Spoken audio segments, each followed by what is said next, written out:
Oh, hello. Hello. See if anybody shows up to this.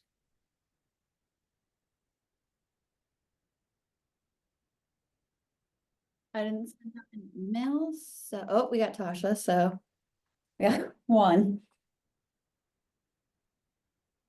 Hmm.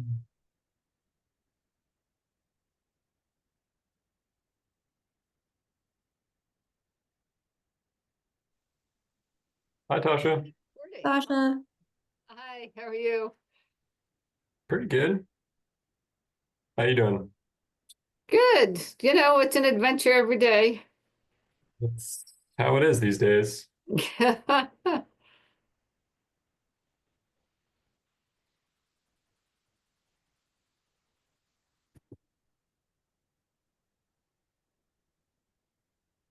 So I think Clayton's joining this. He's away currently, but he was, I think, 50-50 on taking it from wherever he's at.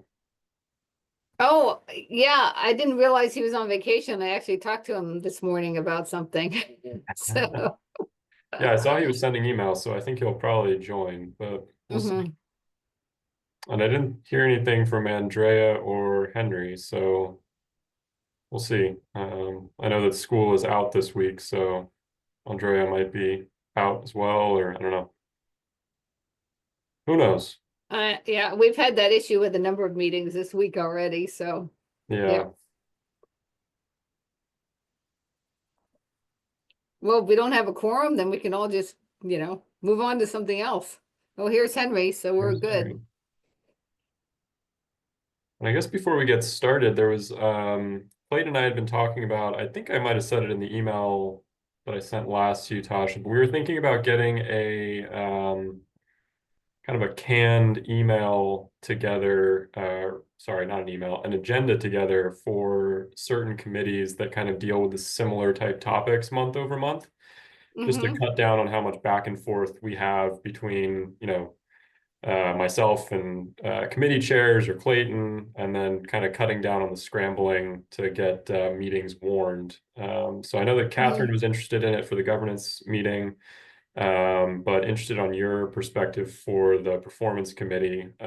We likely on that agenda have the same items that Hmm. we've been dealing with the last several months. This carbon reduction plan discussion, and then also when Chris is in a good place with Erica, talking about the performance metrics dashboard. No, it makes sense. A boilerplate agenda that will be probably 90% correct. Sure. Right, and we're just an advisory committee anyway, so it's not like you got to worry about action items and stuff, so. Right. Yeah. And Yeah, no, anything. that's all Okay. good. Cool. Yeah, so, and I guess while all the other commissioners are here, there will be I started a reoccurring email that'll go out on the first of every month that's going out to all the board members.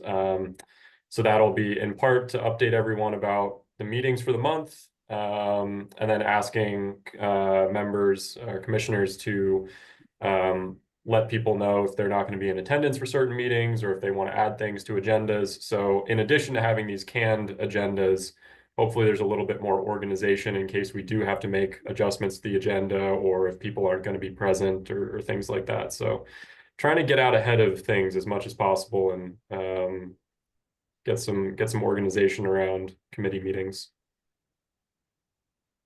Well, But good, we appreciate that. We appreciate all the support. cool. Yeah, well, I guess we'll start that maybe for next month. Like I said, it'll probably just be the same agenda items, and then if we want to make adjustments to the agenda in the meeting for discussion items as we need to, then we can do that in the meeting adjustments. But Cool. okay, cool. Well, I like I said, I don't know if Clayton's coming to this, so Well, we might as well get started with the simple stuff. Um, Meeting call to order. Does anyone, hello, Andrea, hello, Henry, anyone have any adjustments to the agenda? Nope, no adjustments. Okay, any public comment? All right, and approval of committee minutes. I'll make a motion to approve. All right, I don't think we need a second with three, so all in favor? I saw you both say the right things or raise the hand. Cool. And then we're going to move on to the discussion of the carbon reduction plan. And since we're such a small group, I don't think folks need to raise hands or whatever. We'll just have a discussion. So is Matt going to kick that off, or how are we doing this? So that'll be me. Okay. So yeah, I have some stuff that I'll walk through. I shared most of what I'm going to be talking with in the read ahead a few days ago. Mhm. I don't usually do PowerPoints, so that's why it was a Word document. Maybe that's a little weird sometimes, but outlining things kind of helps me. So talking about carbon reduction planning. So I guess this kind of came up as we were kind of implementing our electric buses and kind of thinking about how we might do it over again and how we would plan for these kind of big changes to our operations and the makeup of our fleet and things like that. And now, as well as we've talked about in this committee, things like renewable diesel, when we met with Vermont Clean Cities, how do we evaluate technologies like that? As we talk about propane vehicles on the rural side, how do we evaluate technologies like that? In other situations, Matt and I dealing with capital projects, we're currently working on a ventilation system upgrades that would involve things like potentially heat pumps and sustainability upgrades to the building as part of other projects. If we had a plan that was laid out that was kind of a guiding pathway for us that would help us evaluate whether we should spend more money on equipment or items or systems that achieve broader goals of the organization that would help us justify maybe spending a little bit more money on something on a unit that's maybe more efficient or a little bit more green, or achieve some other goals. So yeah, that's kind of where this is coming from a little bit. And also just doing some research on what other agencies are doing, specifically around electrification. With all the funding that's been coming out from FTA, at least over the last 5 years with the Lono funding, a lot of agencies have been doing some pretty significant planning work about how to implement these new technologies and also how to just be more sustainable organizations. And actually, in order to get Lono funding, you need to have a carbon reduction plan or a battery bus electrification plan, which Vermont actually does have. And I'm going to share my screen if I can. Da, da, da, da, da.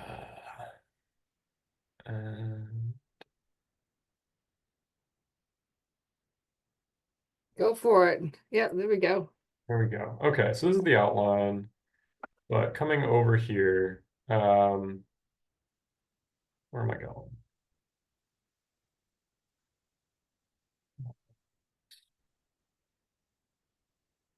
Yeah, here we go. Okay.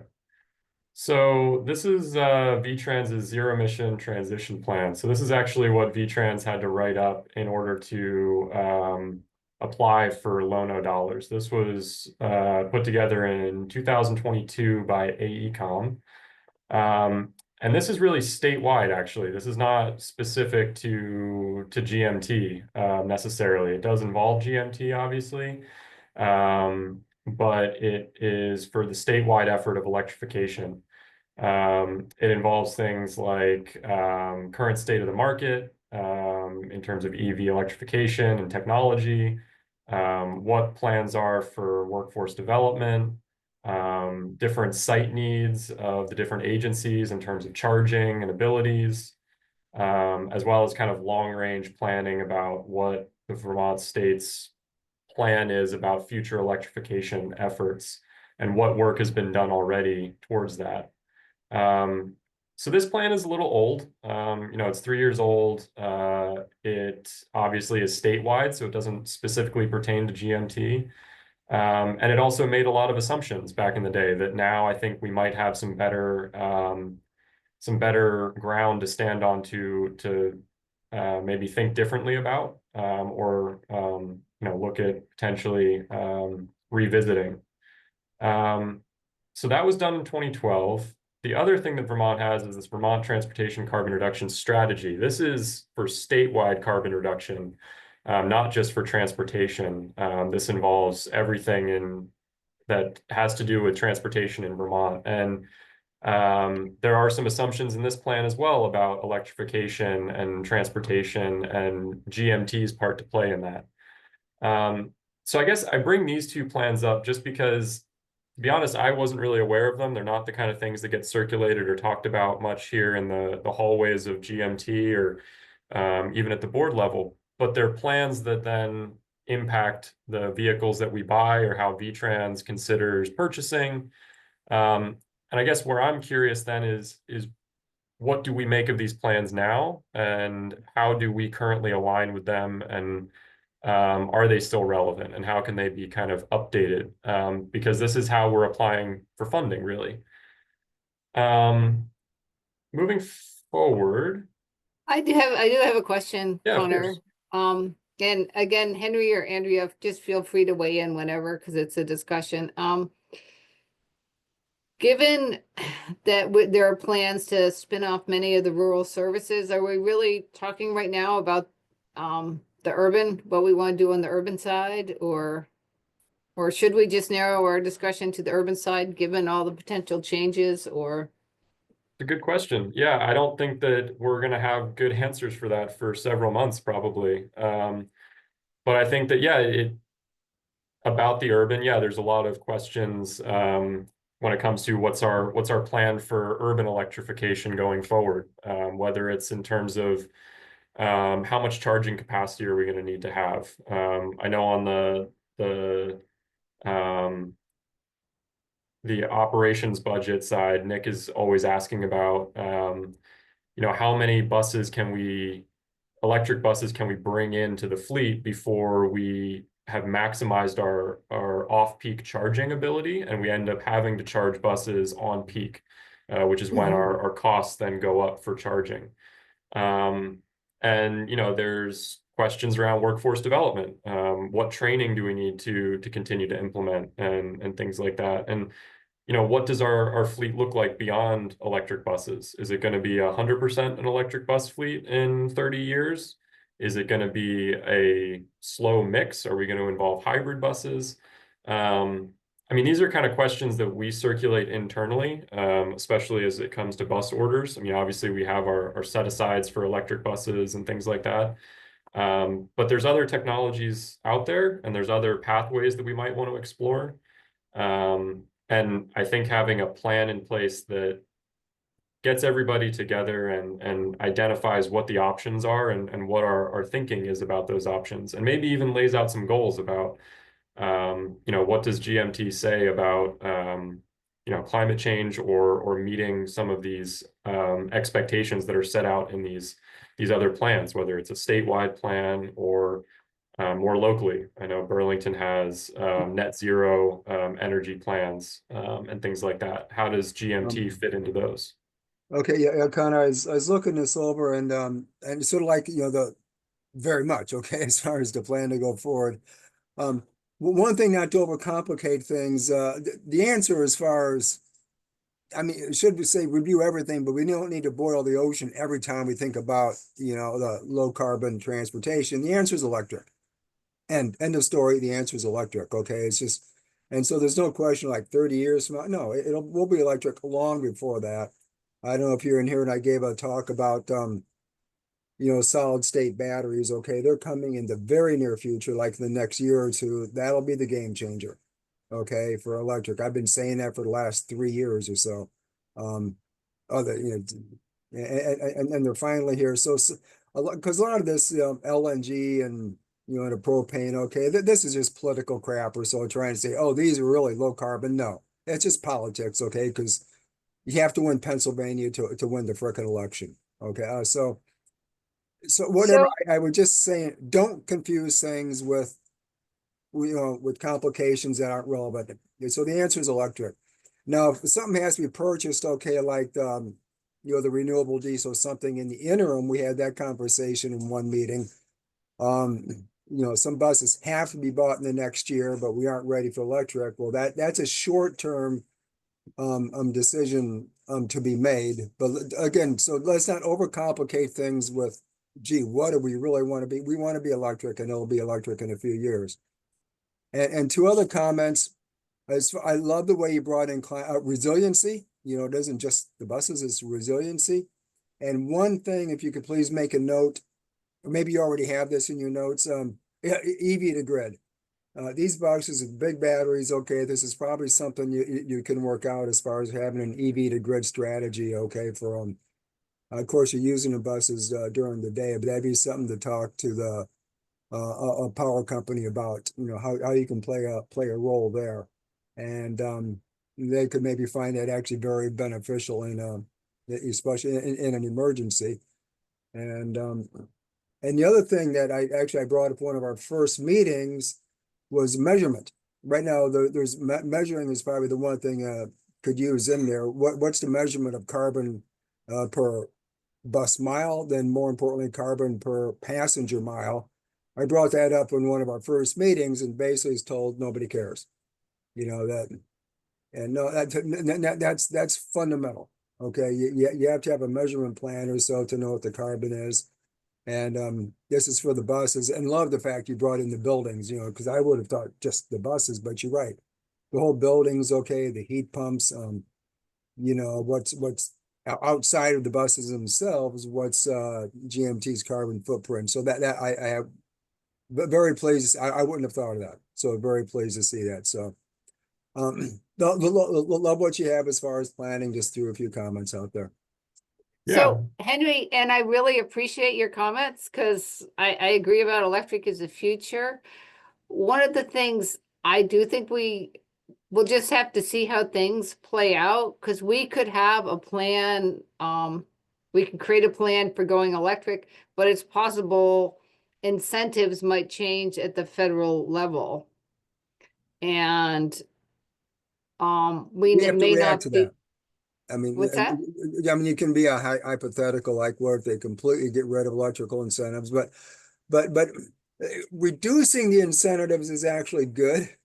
Like I just got a bunch of solar panels, but the ones I bought 14 years ago were 250 watts per panel. The new ones are 430. Okay, technology's improving, so you really need incentives early in the program to get things going. We still need federal incentives, but that's not a permanent thing, and it should reduce. Like people complain, gee, now EVs have to pay a road tax. Well, they should, because they aren't paying for it when they buy gas. EVs should be paying a road tax. So yeah, the incentives can change, but in no way, no how, okay, does it take your eye off electric. And when we have the solid state batteries come out, like I said, you can do your own research. I could try and write up a presentation on it. That'll be an absolute complete game changer as far as electric vehicles. Complete game changer. Right, You're but talking I guess 700-mile range and 20-minute charge times. right, and I agree with you, Henry. I'm just saying that the feds may not even be willing to, and I see you want to say something, Andrea, may not even be willing to support the purchase or subsidize the purchase, which is just, I think that we should just be cognizant and try and, find our way forward, and if the situation changes, we might have to change our goals given the circumstances. Andrea, go ahead. Yeah, I mean, that's kind of what I was going to say. I think we can't predict what's going to happen, and I don't think that's not the role of making a plan like this. A plan like this should be something that we can look at as federal incentives change and as kind of on a decision to decision basis, and I think it is worthwhile to have a plan that isn't just, well, opt for electric, because I think in a lot of cases, with limited resources, it makes sense that, the best option kind of environmentally might not be the best option for a bus company that is moving a lot more people than single occupancy vehicles are and has limited resources to do that. So I think it is worthwhile to articulate what the sort of benefits and costs to us are for any given decision like this. I want to put like down, with if you have the too many what if specifics, scenarios. with like specifics aside, because I don't think that's something we're talking about in this case, right? Like this isn't about the specifics. This is about the broad frameworks that we should be using to make decisions. Right, I think that, so maybe we're talking about aspirational goals, but it's also true at the end of the day that if, you know, and this isn't even about like what might be having with federal rules and everything, but really if it turns out that we don't have to cut a route because we didn't buy the electric bus this year, you know, those are hard decisions, but decisions we have to make. Yeah, and you know, you all have touched on a lot of things that I think we're internally thinking about and grappling with, and I think so there's a lot of things that I agree with and a lot of things that I think are important what you all have said. It's whether the future, yes, Henry, is electric. You know, I agree in a lot of ways that it probably is. But our pathway to get there, what I would like to see is a laid out framework of, okay, well, in next year we plan on having, you know, right now we have 7 electric buses. In 2 years, let's plan on having 12. What are the rest of our buses? You know, are they all diesels? Are they maybe some hybrid diesels? You know, I've been reading through some of these plans from other agencies, these climate action plans. A lot of these agencies have already adopted things like hybrid buses, which is not a new technology at all, but it provides a lot of intermediary benefits that, you know, go beyond just carbon reduction. You know, they also save on fuel because they're able to turn off at idle automatically. And we burn quite a bit of fuel at idle currently that we can track. And so having a technology that we're phasing in that kind of bridges that gap while we get charging capacity brought up here at GMT. And maybe, you know, solid state does take over and the charging infrastructure just becomes wildly cheap and easy to come by. But beyond all of that, beyond, you know, what happens, from a staff perspective, I would really like to have a plan in place that lays out why are we doing this? What are we trying to achieve? And what does it look like? And what we deal with now is that there's a lot, you know, there's people like myself, like Matt, who deal with this day to day, moment to moment about why are we bringing in electric vehicles? You know, part of it is funding. It's what we have money for right now. It's what, you know, the board has kind of identified as something, the direction that we kind of want to go. It's the direction that VTrans has decided what we want to go in. But, you know, operators on the ground don't necessarily always see that. People on the operations side, maybe the maintenance side too, haven't always been involved in those conversations from the start. And it would be nice to be able to have a plan that's easy to point to that says, look, as an agency, we've consulted all of our stakeholders, both internal and external, and this is how we're going to do it. And it thinks about things like workforce development and training. It thinks about charging capacity needs, site needs. Even if it doesn't have specifics in there, that it at least gives us kind of the framework to evaluate some of these things. John, as far as the rest of the staff seeing, I can see where maybe a presentation needs to be done, okay? As far as, you know, the different alternatives of vehicles, sort of an educational for the rest of the staff to see it, that may be a fair thing. And, you know, absolutely. And for the next 2-3 years, we aren't talking long. It is a tough decision, and this is where these other fuels do come into play for the next 2 to 3 years. But also this thing, as far as, see, I'm trying to help add clarity and focus to it. Otherwise, it's a plan. It's just a what if scenarios. Nobody can ever make heads up with it. So to trying to add clarity to it. It is electric. That's the answer. End of story. But not for the next 2 to 3 years, to the point where if there's money in the next few years, to buy buses, I would actually do what I can to okay, avoid electric buses. It's not the right technology, and I've said that before. The buses we have are the wrong technology, but we had the money, we went, decision made, okay, whatever.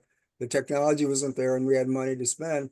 So anything spent in the next couple of years until we get to solid state on buses should not be an electric bus, okay? It's not yet. So either we'll hold off on electric or you're into the three different fuels that you're trying to look to here in the short term. Right, that would be exactly the kind of questions that I'd want answered in a plan. The problem, we could have, a meeting about it. We could take notes on, what we think we should do. But, when we have these conversations with VTrans, with external stakeholders, with internal people, it would be nice to have a packaged up thing that we could say, this is all the questions that you just brought up that we've gone through, and we've decided that over the next 3 to 5 years, this is how we're going to navigate this uncertainty before we get to that next leap of battery technology that might be that breakthrough that you're right, all these questions become completely irrelevant at that point. Well- Exactly, but it is a tough next couple years or so until we get, again, I don't know how much you've read up on it or so, but until we get to the solid state batteries, it's so close, so close. Right, but that said, and I totally appreciate what you're saying, Henry, is that as far as I can tell, the kind of bus we buy is driven by an awful lot of external factors. And so we can say, oh, we're not buying electric buses for the next few years, but we could be presented with a scenario with, well, that's what we're doing. We're buying electric buses. So I think that we can, if we're going to do a plan, we kind of outline our overall goal, but I think identifying the decision factors that affect our plan going forward and to kind of identify important decisions. I'd like to hear more about this document, Connor, best practices. Is Yeah. there something in there that might help us kind of forward this discussion? Yes, so this is the FTA's, and this was included in that outline that I sent to you all. It's a hyperlink at the bottom, as are all the other plans that I talked about. This document has since been taken down from the FTA's website, but I uploaded it to Google. This just goes through all the different climate action plans that the FTA has highlighted from other transit agencies that they found noteworthy for a variety of reasons. They've gone through agencies big and small. They've gone through agencies that are meeting climate goals either by moving to 100% net zero energy or by reducing greenhouse gas emissions by 50% over X amount of years. Agencies that kind of had more of a focus on alternative fuels versus just electrification. Agencies that kind of had a lot of focus on workforce development. So a lot of different plans and kind of overview here of how different agencies are going about it. So I like this document just as kind of a how are other people doing it, but also giving us a short list of agencies that we might want to look at as we consider things, not just the vehicle side, but getting back to those questions about, our building systems, our resiliency efforts, and all those kind of things. Because I think that there's a lot of opportunity for a carbon reduction plan or whatever we might want to call it, beyond just questions about vehicles. So going forward to one of the plans that I like, that I found through that document.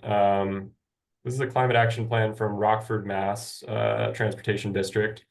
I think they were a medium-sized agency. They're similar to us. What I really liked about theirs, and Henry, this is where I kind of got the ideas about building systems. So here you can see they laid out some climate action plan goals. They were pretty broad, really, but they pertain to all the different aspects of their agency. So fleet, their energy use, this is building energy use, water usage, solid waste, and then equity. I liked this part of the plan. They actually did a lot of community engagement and looked at their service area and evaluated things, socioeconomic factors, and what their impact as an agency was on the riders that they served. They also went into resiliency stuff. They brought in things like, the extreme weather events that we've been experiencing, higher temperatures, and how that impacts service and operations and rider experience, and how they try to mitigate those things. So their climate plan went beyond just carbon offset. It went into things like, how do we provide a good service despite all of these challenges? And they involve things like passenger amenities, like shelters, and things like that. So they had a pretty comprehensive plan that I really like, and it was very data driven. I'd really encourage you all to take a look at it. But going down into it, so right here, they lay out kind of their plan development. So phase 1, project development, developing a scope, budget, outline, stakeholder list, communications plans, and desired project outcomes, research and data collection. I'll get to this one later, a greenhouse gas inventory and analysis. I think this is pretty important. And Henry, I think this is kind of what you were talking about a little bit, and something you'd probably be interested in. Let me cut you off, Carl. I know I've talked a lot, but I've given a lot of presentations as far as energy and electric and what have you. 2 comments. I never bring it into as far as climate action. That's always the last slide, because too many people don't care and they are turned off by it. So something would be glad to work with you on it would be focus on figured how to rename it later, but focus on the cost. Okay, given a bus, okay, and mileage, okay, what's the cost to operate the different buses? And I think you'll find electric, okay, to be quite a bit cheaper than the alternatives. And similar to that, okay, as far as, because you can talk to Burlington Electric now, okay, as far as a long-term EV to grid plan, because something like that should be planned.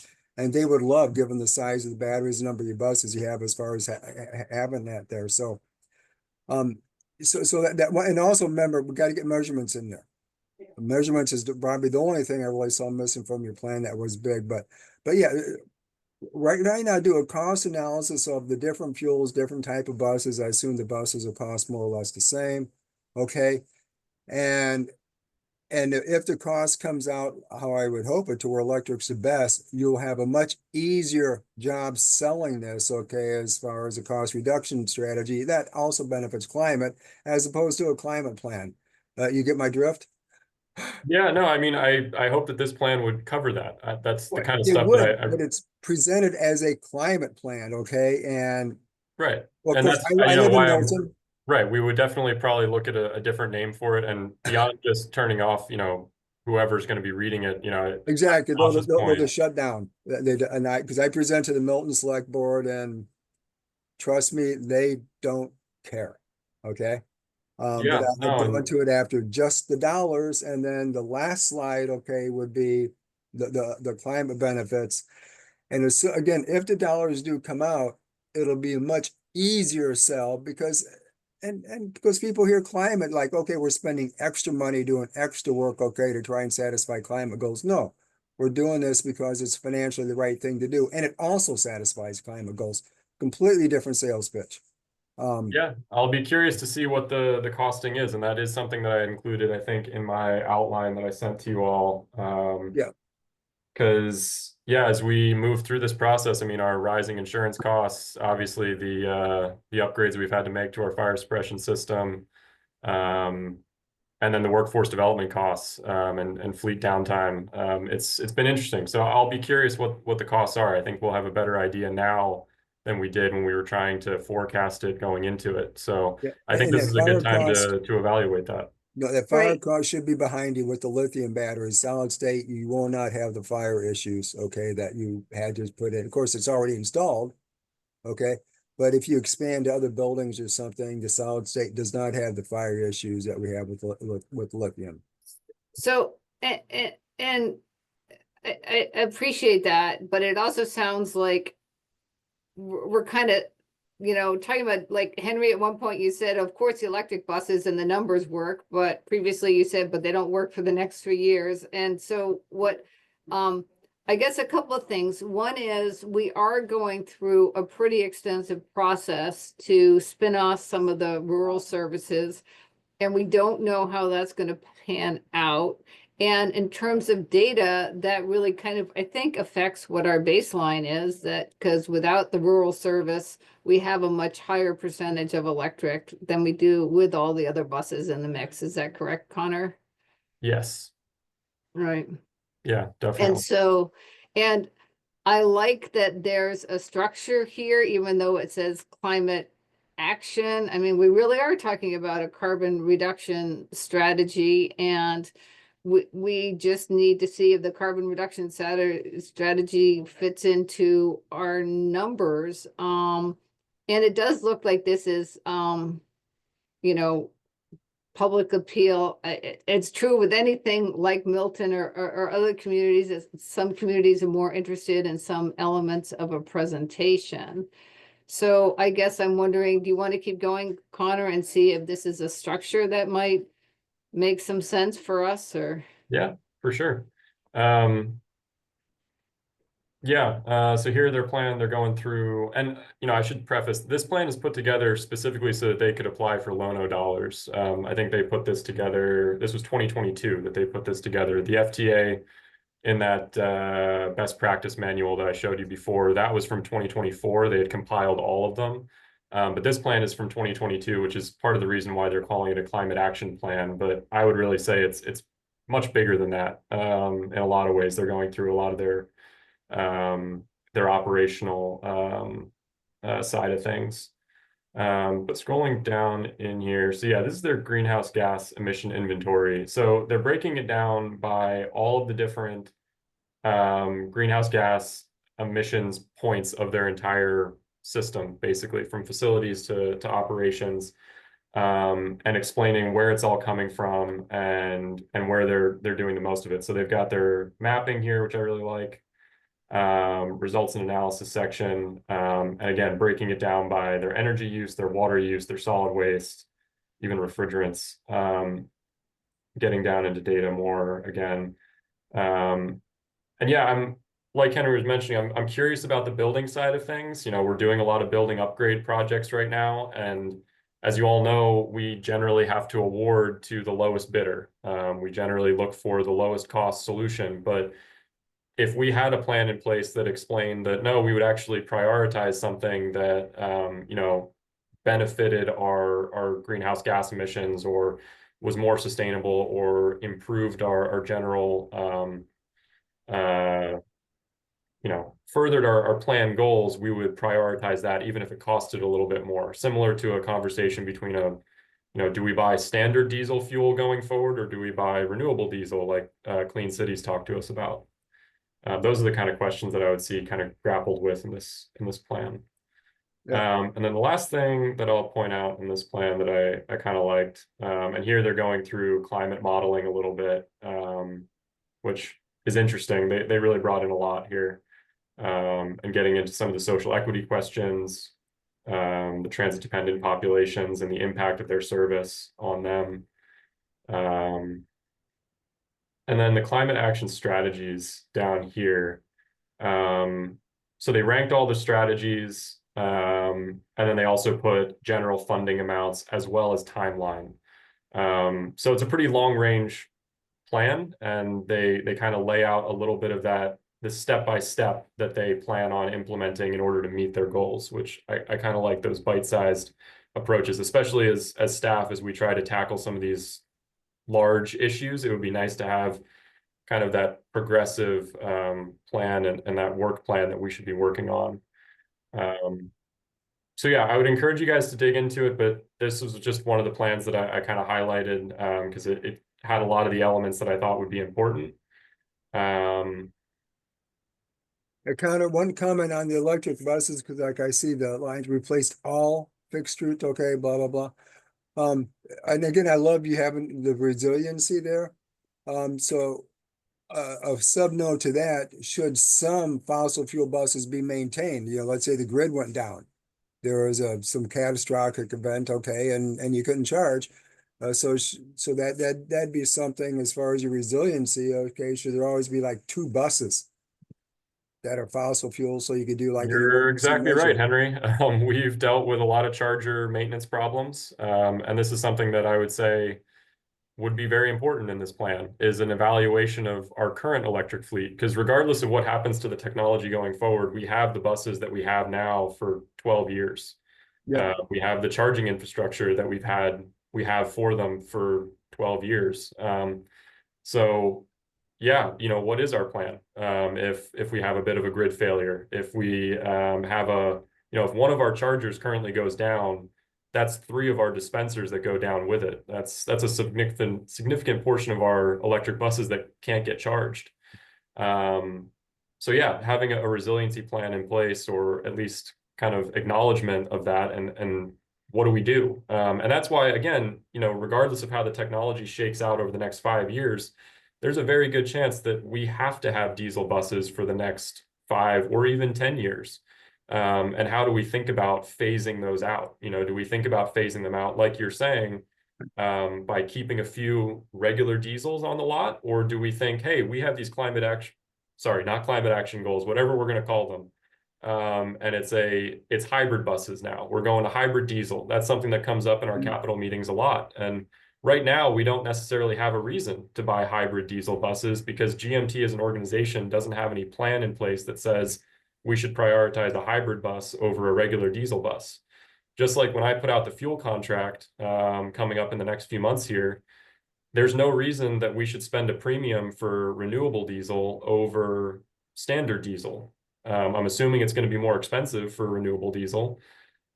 But again, I think that we as an organization shouldn't necessarily be just saying, well, we should go with the cheapest option. If we have a plan to move towards electric, if we have plans to meet some of these statewide or local climate goals, and reduce our greenhouse gas emissions, which I think we should be doing, I think we should just do it in a structured way and have kind of that waterfall plan of this is what our fleet is going to look like over the next 5, 10, 15 years as we phase out these diesel buses, and seek to upgrade our facilities. Well, and your point is taken, Connor, but at the same time, it's like, I think it's important to develop a plan, but at the end of the day, that it really depends how much more expensive the renewable diesel is than the diesel, because we are in a position, we are reducing the number of rides we are making available to the public. And so we do need to be cognizant of the costs. And so I think that, maybe one of the things we should talk about is like, what is this decision-making framework for being able to move forward with carbon reduction strategies in a time of scarcity? Right. And that's where you get to that cost benefit that Henry's talking about, because, I read some of the marketing material around a renewable diesel or a propane bus or a hybrid bus that says, hey, can reduce your maintenance costs because there's less carbon buildup in the engine blocks. Or, hey, a hybrid bus, it might cost more off the top, but because there's idle reducing technology where when it comes to a stop in the city, it turns off and you're actually saving fuel costs. So you don't have to buy as much diesel. So are those costs actually there, or cost savings actually there that would offset the premium that you pay for the bus or for the renewable diesel? I don't know. As a staff person, it's kind of hard to evaluate, but having a consultant hopefully involved in this planning work, collecting some of that data and putting some of that together would be really helpful to make some of these decisions. Right, you need the data, but you're asking the right questions to get the data. So, oh, good. Right. So I guess I have a question, given everything happening at Green Mountain Transit, like this is a plan like this actually takes a tremendous amount of work, and including the planning staff. Kind of, I guess I'm trying to imagine what our horizon looks like. And I'd like to better understand kind of the real-time decision-making that you're talking about, that you feel like when we do acquisitions right now, we're not adequately taking a climate reduction plan into account, or? Well, so to clarify that point, the carbon reduction plans that the state has in place don't necessarily, you know, they were put in place quite a while ago, and they don't necessarily pertain directly to GMT. And they won't, you know, every plan has to be kind of modified a little bit along the way, but they never laid out, you know, a specific, like in 2025, GMT is gonna buy, you know, 4 electric buses or things like that, and that matches what then happens in 2025. You know, right now we're going through that process of trying to buy electric buses now and dealing with funding constraints. But to your other point about where with the staff concerns, you're right. I don't think that we would necessarily have the internal capacity to do this plan. However, I don't know, can you guys see my screen with the Word document up currently? Did that come into frame? It's Yeah. little teeny print for an old person. With the, You know, I gotta lean in, right? oh, I'm sorry, I can blow it up. Yeah, that's great. Yeah, okay. So we currently have asked CCRPC for UPWP funding to pay for consultant services and drafting a potential carbon reduction plan. So hopefully that is where that funding would come for a consultant to write this plan. We are also seeking consultant services through a competitive RFP that is actually wrapping up soon, to award several contracts to some planning firms for additional planning support. And there's the potential that they would be able to assist on this kind of a plan development. It's not formally in their scope right now, but we potentially will have significant planning support in the near future that would be hopefully tasked with this kind of planning. But I guess, you know, what I mean towards our current system of purchasing, we have capital plans. You know, we have plans of, you know, we're going to buy this many diesel buses next year, we're going to buy this many diesel buses the following year, or this many electric buses, or whatever it is.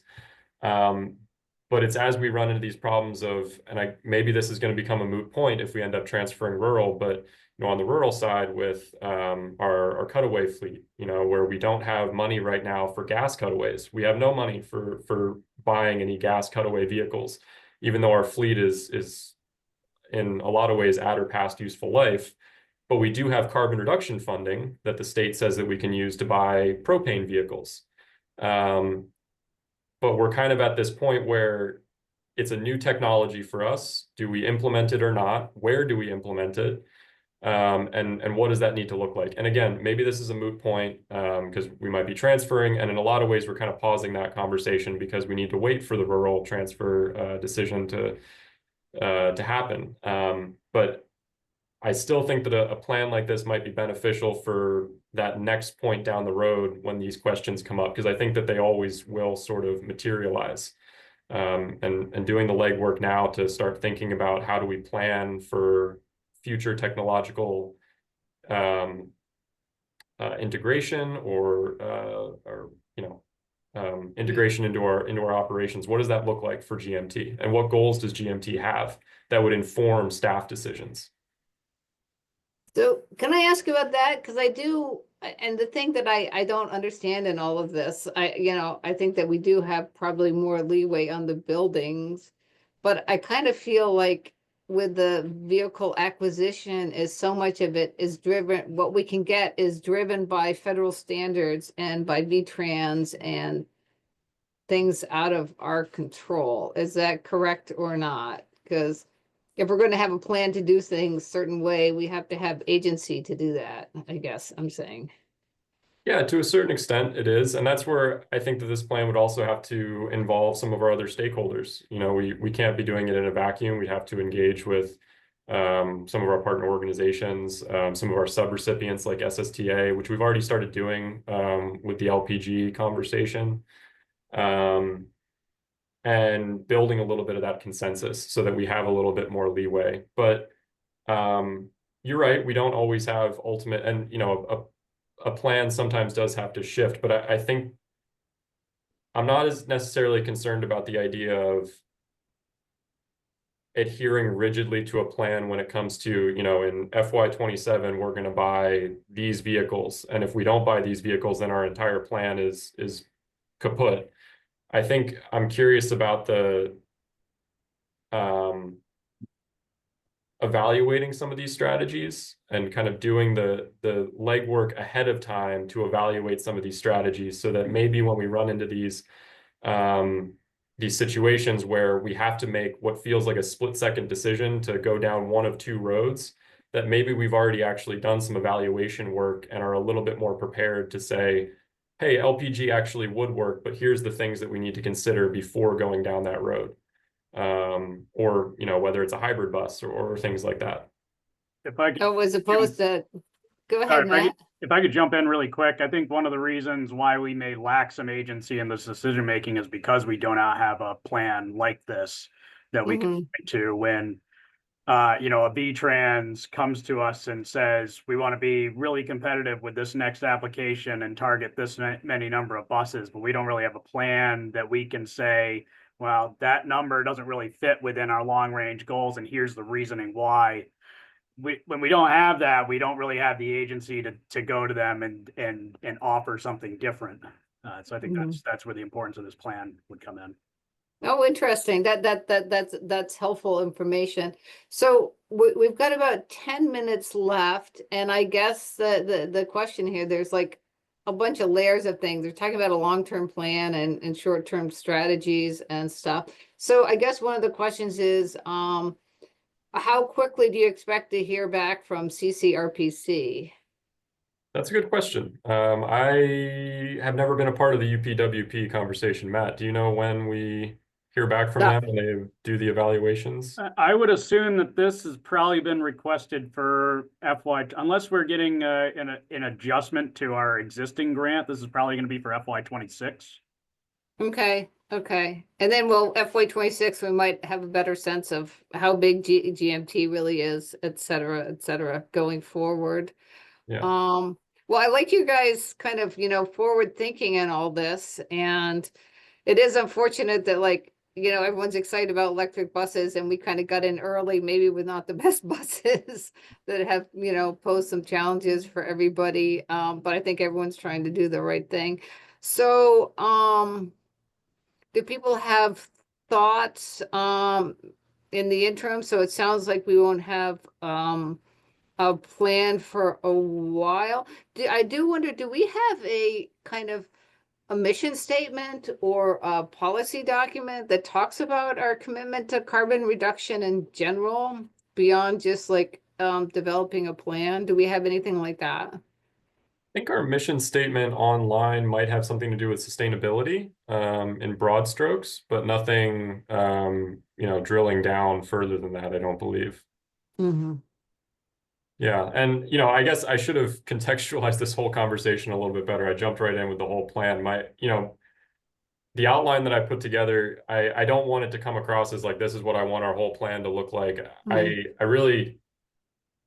think you're right. We are early days, Tasha, and we're just trying to get out ahead of this. And I'm curious what, and I've heard a lot of what you all have said, and I think that it'll inform any plan going forward. I guess I put a lot of stuff on paper just as spitballing. I think this is way too big necessarily for one plan, potentially. And so, you know, just thinking what it could look like. And I think we're going to have to, as a committee and maybe as a whole board, before finding a consultant or before deciding that we want this plan, I think we're going to have to revisit this conversation and kind of drill down about, you know, what we're asking a consultant to do. And it's going to also involve a lot of meetings between us and a potential consultant to create a scope of work for them of what this plan looks like and what's truly important to us. Well, good. Well, it sounds like at least we're going in the right direction. And I guess I'd like to ask Andrea and Henry, you know, commissioners' comments, any other further thoughts about how you want to move this forward or what we should share with the board about this discussion? And I'm saying this just because I need 5 minutes to get to my 4 o'clock. So if we can end at 5 of 4, that would be wonderful.